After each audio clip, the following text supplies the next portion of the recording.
Nicole Perlroth, This Is How They Tell Me the World Ends, The Cyberweapons Arms Race.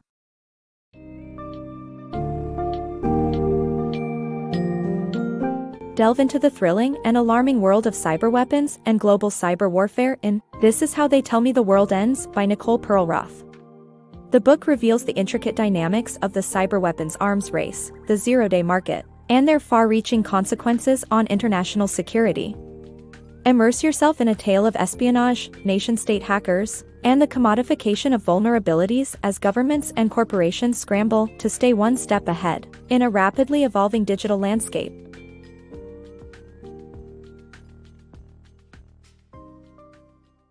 Snowden's NSA revelation.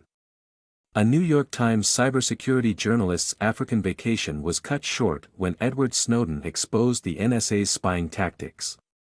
The Snowden leaks revealed that the NSA had several zero-day vulnerabilities that provided it with access to widely used apps, social media platforms, phones, computers, and operating systems. These vulnerabilities were either developed or bought by the NSA, which caused outrage among companies and individuals who believed their data to be encrypted through digital security measures.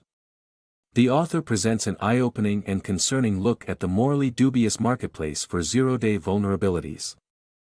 Uncovering the zero-day market. The book explores the world of zero-day exploits, with a particular focus on the buying and selling of these vulnerabilities.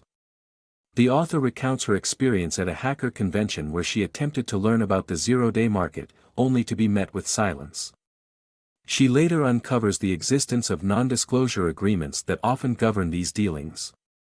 The book also explores the evolution of the zero-day market, from hackers posting their exploits on message boards to the emergence of iDefense, a security outfit that offered hackers money for their zero days.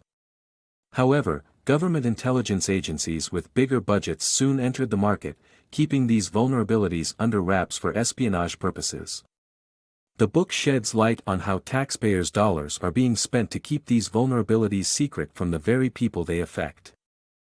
The hidden dangers of zero-day market. The zero-day market is a perilous world where the lack of transparency between buyers and sellers creates an environment built on trust. While buyers need to verify that their purchases work, sellers have no way of estimating the fair price of their work or how their product will be used. The risks of multiple sales and decreased morality are ever present. The market is known to cultivate an unspoken code of silence akin to that of the mafia. Although some seek solely to expose flaws in programs, others see the gargantuan sums of money offered for zero-day exploits as reason enough to sell their works for unknown purposes. As a result, the safety of the world is put at risk as liberties are eroded and breaches of security become rampant. The zero-day market. Meet Charlie Miller, a hacker who uncovered a zero-day vulnerability in the Linux operating system and sold it to an unnamed government agency. Despite being urged to keep his mouth shut, Miller exposed the problems in the market through an academic paper entitled The Legitimate Vulnerability Market, Inside the Secretive World of Zero-Day Exploit Sales. By doing so, he showed that hackers weren't just criminals, and their work was worth something.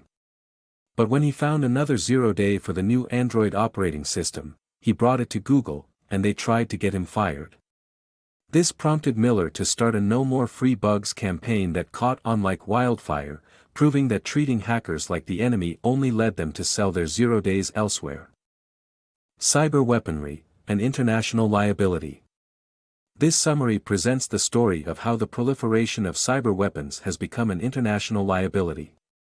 With the advancement of technology, countries are equipped with the same hardware and software, making the development, ownership, and use of cyberweapons a grave danger to the global cyber community. The summary recounts the story of Operation Olympic Games, where the U.S. developed and used a cyber weapon against Iran's nuclear facilities, causing its unintended spread to 100 countries and infecting tens of thousands of machines. It highlights how the incident created a domino effect, where the development and use of cyber weapons are no longer limited to state actors. It concludes that fueled by nationalism or other motives, individuals, groups, and even businesses may procure, develop and use their own cyber weapons, causing more unpredicted havoc on the global cyber infrastructure. The rise of cyber weapons. The book highlights the increasing demand for cyber weapons after the ingenuity of Stuxnet was revealed. Governments worldwide were willing to spend vast amounts of money to develop their own stockpiles of cyber weapons, leading to a massive increase in brokers selling surveillance technology. The hacking team was one of the companies that supplied governments with tools used to monitor and suppress dissidents, journalists, and innocent citizens.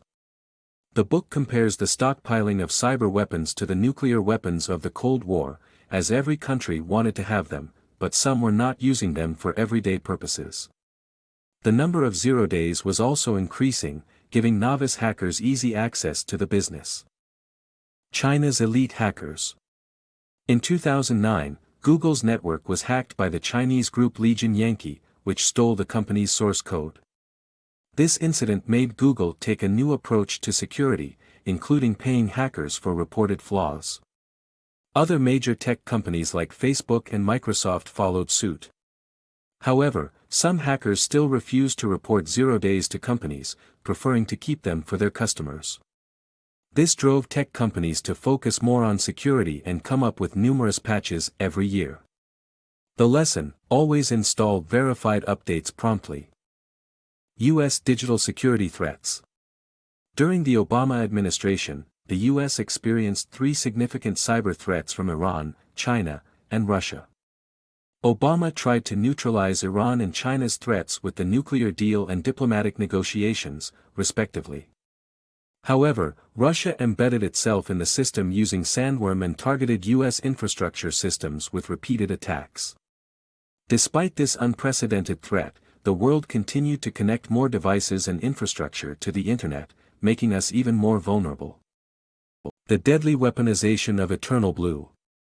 In 2017, the shadow brokers released a collection of 20 of the NSA's best zero-day exploits, including EternalBlue, a string of zero days that targeted Microsoft's software protocol. EternalBlue could jump from server to server, barely leaving a trace, and could be turned into a deadly weapon in the wrong hands. One variation of the weapon proved most popular: ransomware. North Korea was discovering that ransomware was an effective way of generating much-needed revenue. WannaCry, released in 2017 and eventually traced back to North Korea, spread to 150 countries. Its code can be traced back to EternalBlue. Likewise, new Russian cyber attacks, like the malware known as NotPetya, also have roots in EternalBlue. Ransom attacks have generated billions of dollars and are only becoming more common. Between 2019 and 2020, over 600 American towns and cities have been held hostage by ransomware. All evidence seems to point to things getting worse before they get better.